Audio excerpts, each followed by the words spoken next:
அது டாக்டருங்களே கேட்டு தெரிஞ்சுக்க சொல்லுங்க. அந்த திமலை மீன் மட்டும் அவ்வளோடைய மருத்துவ குணம். அது ஷாக் அடிக்கிறீங்களா அந்த மீனா? ஆமாம், அதுதான் திமலை மீன் பேர். திமலம். நாங்கள் திமலன் தான் சொல்லுவாங்க. திமலம் இல்லை. அது கிடைக்குமா அது சென்னையில்? சென்னையில இல்லை, இப்போ பொதுவாக ரேராக தான் இருக்குது. அப்படியா? இப்போ குட்டி குட்டி தான் வருது திமித்தங்கானு. செட் ஆகாது, ஒரு இவ்வளோ சைஸாவது வரணும். அந்த மாதிரி சைஸ் வரும்போது மட்டும்தான் அதோடைய தன்மை எல்லாமே இருக்கும் அதில். ஓஹோ, அவ்வளோ மருத்துவமானது. அதுவும் இல்லாமல் உடலுக்கு என்ன வலி, கை கால் குடைச்சல் எல்லாத்துக்குமே அந்த இதுவை நீங்கள் சாப்பிட்டீங்கன்னாக்கா அப்போயே உடனே எஃபெக்ட் தெரியும் உங்களுக்கு. அந்த எஃபெக்ட் அப்போவே தெரியும். ஒரு வலிக்குதுன்னு ஒரு இன்ஜெக்ஷன் போட்டால் அந்த வலி குறையுது இல்லை, அந்த உடைய எஃபெக்ட் மாதிரி அது அப்போ தெரியும் சாப்பிட்டா. அதை சாப்பிடும்போது எப்படின்னாக்கா புட்டு வச்சு சாப்பிடணும். ஓஹோ.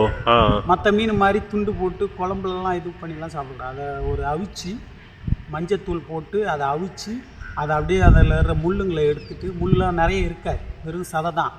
அதை அப்படியே உருவி அப்படியே தண்ணி மாதிரி புளிஞ்சு அப்படியே பூ போல் கொட்டி மிளகுத்தூள் போட்டுட்டு அதுக்கப்புறம் லைட்டாக வெங்காயம் அது தக்காளி போட்டு எண்ணெய் போட்டு அப்படியே ஃப்ரை பண்ணி ஊதி விட்டா அப்படியே பறக்கும். அந்த மாதிரி அந்த தன்மைக்கு வந்துடும்.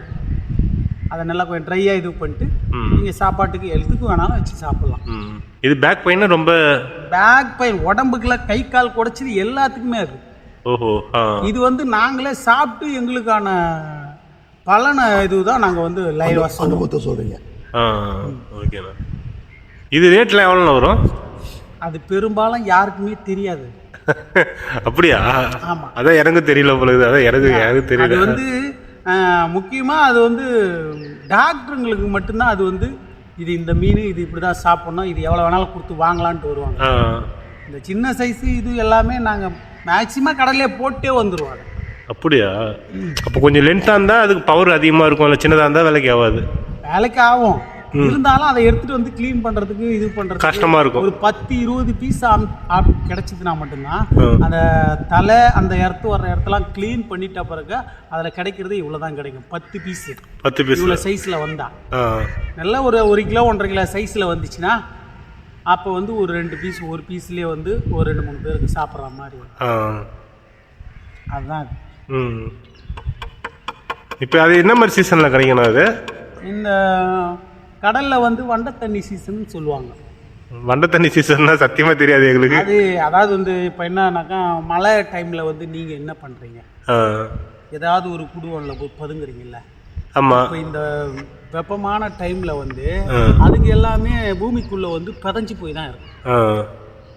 அந்த குளிர் அந்த வண்டை தண்ணி தள்ளும் போது தண்ணியுடைய டெப்தி வந்து என்ன ஆகிடும்னாக்கா அது வந்து கொஞ்சம் திக்னஸாக கொஞ்சம் கூலிங் ஆகிடும். கூலிங் ஆகும்போது அந்த கூலிங் இது தாங்க முடியாது, அவங்க மேலே வருவாங்க. ஓஹோ. இந்த மாதிரி நம்மள மாதிரி தான். அந்த கூலிங் தாங்க முடியாத அதுக்கான வெப்பம் டிகிரி செல்சியஸ் இருக்கு இல்லையா, அந்த செல்சியஸ் எங்கே கிடைக்குமோ அது என்ன ஆகிடும், மொத்தமாக கிளம்பி கூட்டமாக அப்படியே வர்றவங்க தான் அவங்க. அதுதான் வந்து தண்ணியுடைய வண்டை தண்ணி சீசன் சொல்லுவோம். வண்டை தண்ணி சீசன் அது வந்து மேக்சிமம் வந்து இந்த கோடை நாளில் வந்து வந்துடும். கோடை நாள் இதுக்கப்புறம் சம்மரில் வரும். சம்மரில் கம்பல்சரி வரும். அந்த பனியுடைய கிளைமேட்டுக்கும் அந்த பூமியுடைய கிளைமேட்டுக்கும் அது வந்து என்ன ஆகிடுனாக்கா அந்த வெப்பம் டிகிரி, அதாவது வந்து எனக்கு இந்த டிகிரியில் இருந்தால் தான் என்னால் சுவாசிக்க முடியும்ன்ட்டு ஒரு மனிதனுக்கு இருக்கு இல்லையா, அது மாதிரி தான் அது. ஓ, இதுக்கப்புறம் வரப்ப நமக்கு அது கிடைக்கிறதுக்கு வாய்ப்பு இருக்குது. கூட்டம் நிறைய வந்து கிடைக்கும். இதுன்னு மட்டும் இல்லை, எது கிடைச்சாலும் அதிகமாகவே கிடைக்கும். பூமிக்குள் பெதஞ்சு இருக்கிற வாழ்கிற இனம் எல்லாமே அதிகமாகவே மேலே வந்துடும். ஹீட்டு அதோடைய தன்மை, அந்த தன்மை, அந்த புரியுது. அதுதான் இவ்வளோ நாள் இதெல்லாம் எங்களுக்கு தெரியாமல் இருந்தது, நல்லா புரிய வச்சுட்டீங்க. ரொம்ப நன்றி.